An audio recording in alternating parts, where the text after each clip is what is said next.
Hofstede's 6 Dimensions of Organizational Culture. At the end of the 60s, Geert Hofstede developed a culture dimension model with more than 110,000 employees from IBM based on a factor analysis, which initially consisted of 4 main dimensions, and Hofstede subsequently added 2 dimensions. The 6 dimensions are always to be taken in the form of alternatives. The 6 cultural dimensions are power distance, individualism and collectivism, masculinity and femininity, uncertainty avoidance, long-term or short-term orientation, and the last dimension is indulgence versus restraint. We will consider each individual cultural dimension by using an example in the following. Hofstede describes the cultural dimension of power distance as a subjectively perceived willingness to accept an unequal distribution of power in an organization. There is often a high power gap between the various hierarchy levels in very conservative structures.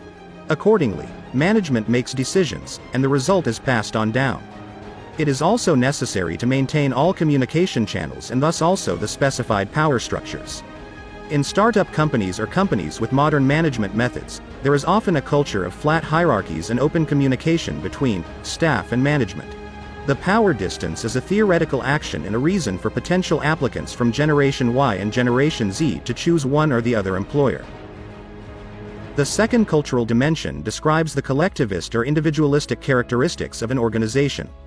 In other words, the performance and self-realization of the individual are in the sense of organization above the feeling of we.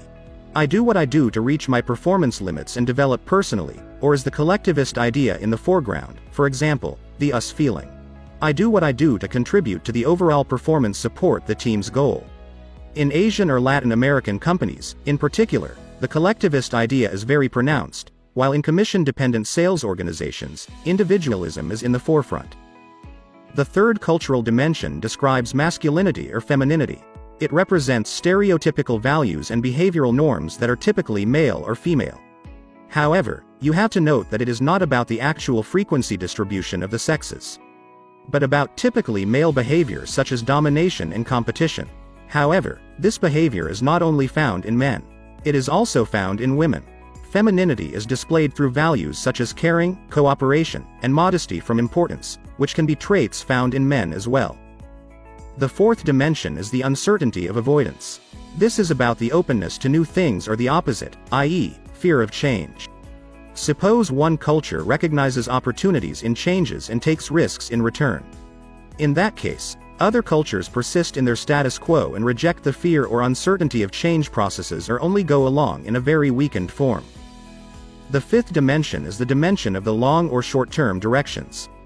The landing or short-term orientation indicates how long the planning horizon is in a society. Standards and values that go hand in hand with long-term orientation are frugality and perseverance. However, values that point to a short-term organization are selfishness and flexibility. Finally, the sixth and final cultural dimension, indulgence and restraint. This dimension is still relatively new and describes the potential achievement of happiness through the perception of self-control for oneself and one's life in contrast to an externally determined way of living one's life. Transferred to companies, you can call yourself the freedom to develop in the free economy as it suits you, depending on the ability to discipline yourself. While as a civil servant at the post office, for example, you have to adhere to a rigorous career path. You can only change it slightly. These were the 6 dimensions of organizational culture by Geert Hofstede. We hope you enjoyed this presentation. Please like and subscribe for more.